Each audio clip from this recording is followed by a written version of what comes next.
Elle marchait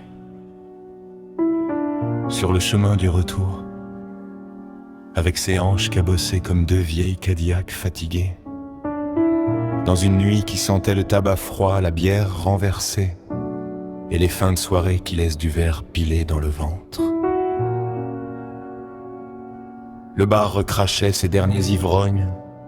Dans la bouche noire de la ville, elle descendait les rues avec ses talons pleins de solitude et le cœur branché sur une centrale électrique en surchauffe. Un pote était arrivé par hasard. Évidemment, comme les catastrophes naturelles, les accidents industriels et les chansons tristes qui tournent en boucle dans les arrière-salles de l'existence, elle écoutait les silences. Les vrais. Pas ceux des gens timides, non. Les silences qui transpirent quelque chose.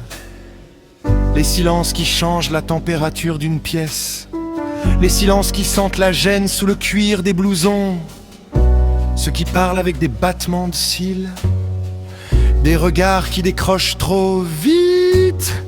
Et des phrases lancées comme des mégots encore chauds, mais lui brandissait déjà son gyrophare émotionnel. Pas un wagon de messe. Fin de discrétion. Comme un Condé fatigué, venu verbaliser un excès de sensibilité sur l'autoroute, des sentiments modères alors, d'accord. Fin de discussion.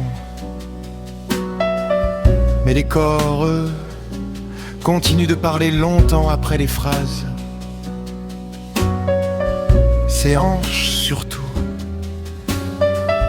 Elles grinçaient sous la nuit, comme des portières américaines dans un parking désert, avec cette vieille douleur de femme qui a trop porté les absences des autres sur l'ossature de son propre désir.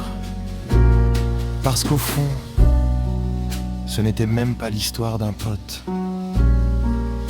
ni cette impression étrange d'avoir été déplacé d'une table à une autre, comme un vieux flippé oublié dans un troquet fermé depuis longtemps. Non, le vrai vertige, il est arrivé après. Quand elle s'est vraiment retrouvée seule, quand les rues sont devenues silencieuses comme des couloirs d'hôpital après minuit, quand les fenêtres éteintes ressemblaient à des aquariums pour gens normaux, avec leur petite vie bien endormie derrière les rideaux, et qu'il n'y a pas eu un message, pas un. Même pas ce minuscule geste humain qui coûte moins cher qu'un paquet de clopes. T'es bien rentré?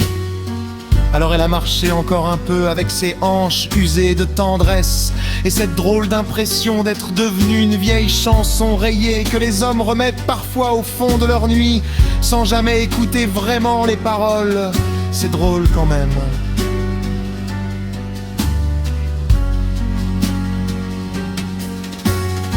Les hommes veulent des femmes intuitives jusqu'au moment précis où elles devinent quelque chose.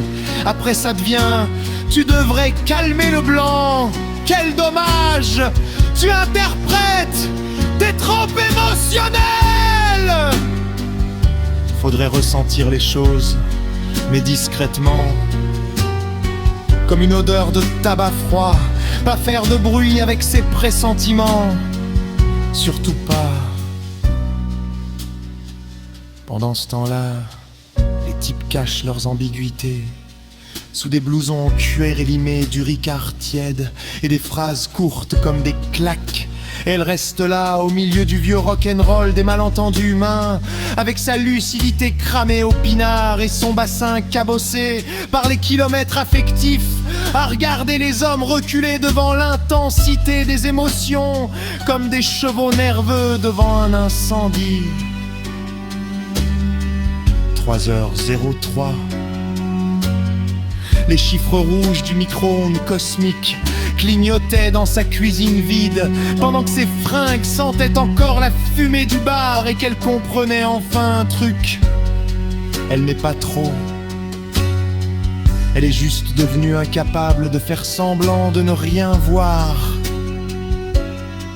Et peut-être aussi incapable désormais d'aimer les gens qui vous laissent rentrer seul dans la nuit. avec le corps en vrac.